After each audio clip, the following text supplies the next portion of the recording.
Más acá del bien y del mal, al final de ese libro hay la transcripción de tu intervención en el Congreso el 17 de mayo de 2018, en plena discusión en torno a la legalización del aborto. Y vos, bueno, marcas una serie de cosas. Es una intervención corta y muy contundente, muy cargada de cosas. Hay dos cuestiones que me parecían interesantes, así como disparadoras, para retomar ahora en un momento donde se dice o percibimos o tenemos el temor de retroceder en ese sentido por la coyuntura que nos toca, la coyuntura electoral particularmente. Dos de las cuestiones que me parece que estaban así como muy interesantes y muy potentes que marcabas era una, ante el discurso liberal que distingue dos individuos llamados dos vidas, vos marcabas más bien un conflicto, digamos, ¿no? Un problema que en el embarazo hay y no hay un otro, ¿no? En primer punto. ¿Y qué significa asumir eso?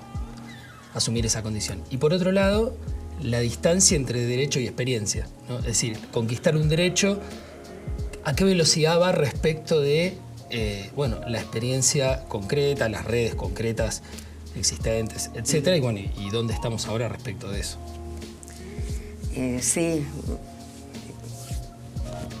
Creo que ahora, el otro día leí una entrevista en Anfibia donde hablaban de esta situación electoral y donde había un pibe, esto es Rappi de Milei, que había sido acá, que orgulloso también de su pasado acá, pero que en un momento se distanció por el apoyo a Chávez, después por lo de Scioli, la candidatura de Scioli, pero lo que lo definió de irse del caísmo al mileísmo es la cuestión del aborto. Entonces, él se reconocía provida en el 2018 y me pareció muy interesante eso, porque vi a lo largo de la historia de estos últimos, digamos, 70 años, que en muchos países el debate del aborto definió elecciones, definió la reunificación de Alemania, en Estados Unidos. O sea, es algo tan privado, tan doméstico, tan singular, tan cotidiano y a la vez de un nivel de politicidad inmenso. Entonces pensé algo que me parece muy importante para los tiempos por venir, que es qué pasa, que tiene que ver con lo que vos planteabas, que planteé en el 2018 en el debate del Congreso, que es cómo escuchamos al otro o cómo no lo escuchamos, ¿no? Quiero decir, la legitimidad que tienen el discurso del otro, el discurso del enemigo, diría, no del otro solo, del enemigo. O sea, creo que, vuelvo un poquito atrás, en el sentido de que se supone hoy que tenemos derechos conquistados, pero se llaman derechos saldados, ¿no? Derechos consensuados. Pero esto ya estaba, esto es un retroceso. Como si el derecho al aborto o el derecho a la huelga o el derechos laborales fueran en un lugar de progreso, como el tiempo pasa y no vuelve, los derechos pasan y no vuelven, en el mito del progreso, donde quedamos entonces como sorprendidos de que todavía hoy se pueda poner en cuestión y se llama ignorancia, falta de cultura, ¿no? Los que tienen una posición contraria. Entonces yo creo que ahí no se escucha la legitimidad del discurso del enemigo, ¿no? Y creo que esto para mí es muy importante. Al enemigo se lo demoniza como, bueno, el mal versus el bien, el odio versus el amor, etc. Y creo que hay algo que yo descubrí hace mucho, creo que en lo primero que sentí que pensaba, que escribí, que está en este libro, que es cuando las Madres del Plaza de Mayo, 1984-85 fue este artículo, cuando yo quería comprender qué pasaba. Y bueno, había revistas de izquierda que decían las madres son las únicas que tienen bolas, ¿no? Son las únicas valientes. Yo estaba en un grupo feminista que me dijeron, no escribas sobre las madres porque son muy piolas en lo político, pero un desastre respecto al feminismo.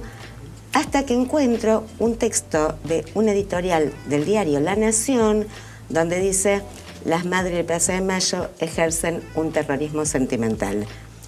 Y ahí se me iluminó, porque ahí el enemigo captaba un núcleo de verdad que nos fortalecía a nosotros, los debilitaba a ellos y lo vieron, porque unos hablaban en un lugar de política, otros hablaban de sentimientos, y las madres juntaban eso. Entonces yo ahí pensé cómo escuchar el núcleo de verdad que plantea un enemigo. Mucho después, respecto del aborto, fui viendo eso, y eso en relación a la experiencia que vos decías, porque digo, los discursos a favor de la legalización del aborto en general eran elección libre, no hay otro, es un puñado de células, la verdad científica la tenemos nosotros, esto es un derecho humano. Y no veían que, del otro lado, los derechos del feto también se ven como derechos humanos, o sea, el derecho a la vida contra el derecho a la libertad. Es trágico, ninguna mujer quiere abortar, ninguna mujer elige abortar, ninguna mujer es libre porque está obligada por un embarazo que no buscó y no quiere seguir. Entonces, todos nuestros argumentos caen en desgracia frente no al argumento del enemigo, sino a nuestra propia experiencia. Entonces creo que ahí hay que escuchar algo de la experiencia, que obvio que la experiencia está formateada por todos los discursos que nos forjan maneras de sentir, maneras de pensar, modos de comportarnos. Pero creo que en la experiencia hay un residuo que no se agota en las convenciones y las culturas, y que es como un modo de resistencia, tiene que ver con el dolor, con el amor, con el cuerpo. Y creo que si no escuchamos eso que nuestros enemigos escuchan muy bien, vamos muy mal. Está bueno. Ese, de alguna manera también el reconocer esa legitimidad te permite volver sobre la pregunta por la propia legitimidad, ¿no? Es decir, sí, y intuyo que esa legitimidad tiene que ver con la experiencia, ¿no? Y que la relación entre legalidad y legitimidad también ahí, ¿no?, encuentra una tensión. Claro, o sea, cómo volver legítimo lo ilegal. Creo que eso es muy importante, porque de algún modo, tanto con las Madres de Plaza de Mayo, frente a la dictadura militar, eran ilegales, pero más legítimas. O con el aborto, era ilegal, clandestino, y estaba legitimado incluso por los que estaban en contra del aborto, de la legalización del aborto, porque todos reconocen que abortan, aunque estén en contra del aborto. Entonces creo que lo que vos decís, las dos vidas, toca el punto nodal, ¿no? Que es dos vidas o una vida. Y me parece que esa confrontación nos deja lejos de la experiencia, de los dos lados, ¿no? Porque no es un puñado de células.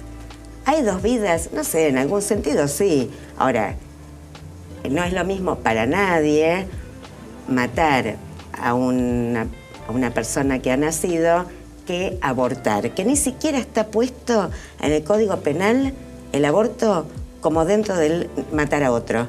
Esta es otra figura diferente que la del homicidio. Entonces, me parece que lo que estamos atados es a no contradecirnos. Como el nuevo pecado, o sea, el pecado ahora no es sexual, el pecado es contradecirte. Y te ponen contra la pared y te dicen, vos dijiste hace 10 años otra cosa. O te contradecís. Y la vida es contradictoria. Entonces, y la experiencia es contradictoria. Pero si arrinconamos la experiencia frente al discurso lógico, nos quedamos impotentes, porque nos quedamos lejos de la vida. Entonces yo diría, ¿qué pasa en el aborto? Hay otro y no hay otro. Y esto, que es una contradicción lógica, para la vida no es una contradicción. O sea, ¿estamos a favor de la vida o de la lógica? ¿No? Bueno, me parece que eso es una buena forma de quedarnos pensando. Y sí, creo que hay muchas cuestiones teóricas, políticas, sentimentales que podrían pensarse desde esta pregunta, ¿no? Si el pensamiento vivifica o el pensamiento mutila la vida para que nos adecuemos a los principios que suponemos que tenemos, ¿no? Y me parece que hay algo ahí con la especularidad de discursos, que es como que tenemos miedo de que nos haga daño compartir un poquito algo con el enemigo. Y creo que eso es como una idea de inmaculación, ¿no? De estar inmaculados. Por ejemplo, se dice, bueno, ellos mienten, nosotros decimos la verdad. Como si el otro no quisiera otra cosa, no buscara otra cosa, no demostrar otra cosa. Y nosotros también.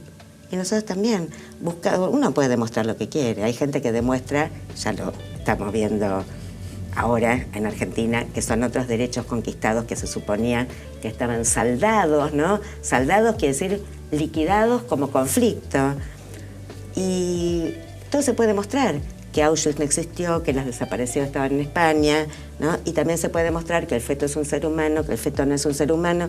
Uno busca las pruebas que necesita para lo que quiere y las encuentra. Y creo que salir de la lógica, ir a la experiencia, es un recurso político muy importante en este momento. Muchas gracias.